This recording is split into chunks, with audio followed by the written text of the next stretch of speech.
নমস্কার, আপনাদের সবাইকেই স্বাগত দোলা ট্রাভেলিংস অ্যান্ড মিনি ব্লগে। তো আমরা এখন রয়েছে অরুণাচলের তাওয়াংয়ে। তো তাওয়াংয়ে আমাদের মাধুরী লেক দেখা হয়ে গেছে। তো এখন আমরা যাচ্ছি চায়না বর্ডারে। তো চায়না বর্ডারের কাছে আমরা অনেকটা চলে এসেছি। তো আপনাদের দেখাচ্ছি, এই যে এটা চায়না বর্ডার। এই সাইডে চায়না বর্ডার একদম সামনে, যেহেতু ক্যামেরা অ্যালাউ নেই তাই আমি দূর থেকেই দেখাচ্ছি। আমি এখন যেটা জায়গাটা রয়েছে এটা চায়না বর্ডারে একদম সামনেটা আমাদের মিলিটারিরা নিয়ে গিয়ে অনেক কিছু বুঝিয়েছে, অনেক কিছু বলেছে। তো যাই হোক, তো অনেক কিছু দেখানোর পর আমরা এই যে চায়না বর্ডারের সামনে এটা দেখাচ্ছে, ওই দূরে পাহাড়টা দেখতে পাচ্ছেন, সোজাসুজি লোকগুলো দাঁড়িয়ে আছে, ওটাই চায়না বর্ডার। ওই যে লোকগুলো দাঁড়িয়ে আছে ওটাই চায়না, আর এটা ইন্ডিয়া। তো এটা চায়না আর ইন্ডিয়ার চীন আর ইন্ডিয়ার বর্ডার। আমরা এখন চায়না বর্ডারের সামনে আছি। এখানে প্রচুর বরফ পড়ে আছে।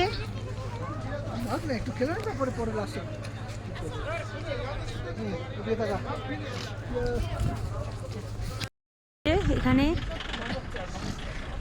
বর্ডার, চায়নার বর্ডার।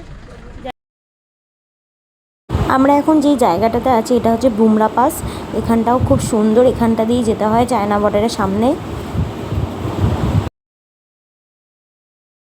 জায়গাটা এতটাই সুন্দর যে আমার খুবই ভালো লাগছিলো। তো ভাবলাম এখানে কটা ভিডিও বানিয়ে নিই। তো ভিডিও তো আর সেরকমভাবে এখানে সত্যি কথা বলতে নেটও উড়ে গেছিলো, এখানে কোনো নেটওয়ার্ক ছিল না, কিচ্ছু ছিল না।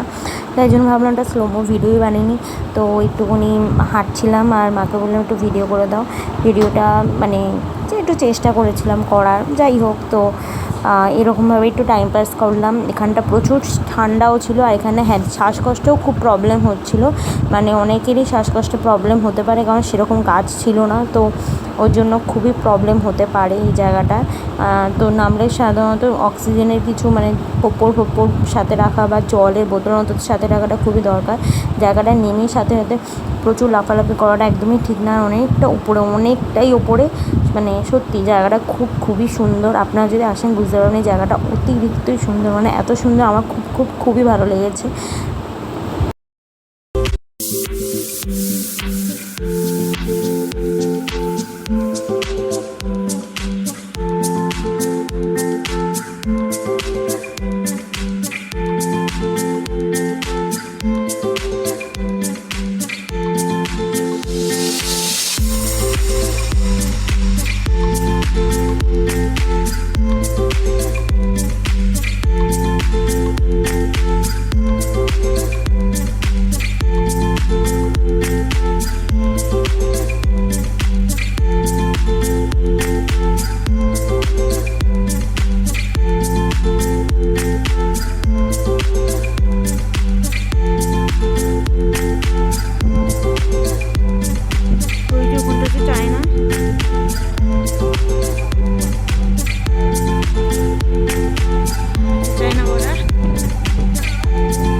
তো আমাদের চায়না বর্ডার সামনে ঘোরা হয়ে গেছে। তাওয়াংয়ে যা সাইটসিইং দেখার মোটামুটি দূরের আমাদের দেখা হয়ে গেছে। আর এই জায়গাটা দেখতে পাচ্ছেন অসাধারণ সুন্দর, এত সুন্দর, কি বলবো, খুব সুন্দর। এরকম কুয়াশা, তার মাঝখানে লেক, তার মধ্যে পাহাড়ে ঢাকা, অসাধারণ লাগছে। এই জায়গার ভিউটা সেরা। এখানে একটুও মনে হচ্ছিলো না ঘুমিয়ে টাইম নষ্ট করুন, শুধু মনে হচ্ছিলো যতটা পারি দেখিনি, কারণ এত সুন্দর না কি বলবো। তার মাঝখানে বরফ দিয়েও আমরা খুব মজা করেছি, খুব সুন্দর, বরফের মধ্যে ছবিও তুলেছিলাম। খুব সুন্দর জায়গাটি, আর আমার তো খুবই ভালো লেগেছে। আর হ্যাঁ, এই চায়না বর্ডারের সামনে আসার পর যেন আমাদের অটোমেটিক ফোনের টাইমও চেঞ্জ হয়ে চায়নাদের টাইমে হয়ে গেছিলো। আমাদের টাইমটা পুরো চেঞ্জ হয়ে গেছিলো, ইন্ডিয়া থেকে চায়নাদের টাইম হয়ে গেছিলো। যাই হোক, তো খুবই ভালো লাগছিলো এই সুন্দর দৃশ্য দেখতে। তারপর আরও অনেক নতুন অভিজ্ঞতা হয়েছিল আমার তো খুবই ভালো লাগছিলো।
সারাদিন জার্নি করার পর একটুখানি হোটেলে এসে টিভি দেখছিলাম, আর ভালো লাগছিলো না, বিকালবেলার কোথাও বেরোনো ছিল না। তো এটা হচ্ছে আমাদের রুমের ভিডিওটা আপনাদের পরে হোটেলের ভিডিওটা দেখাবো। তো আপাতত এইটুকুই, দেখা হচ্ছে আপনাদের সাথে পরের ভিডিওটা। যদি ভালো লাগে লাইক কমেন্ট শেয়ার সাবস্ক্রাইব করে দেবেন। টাটা।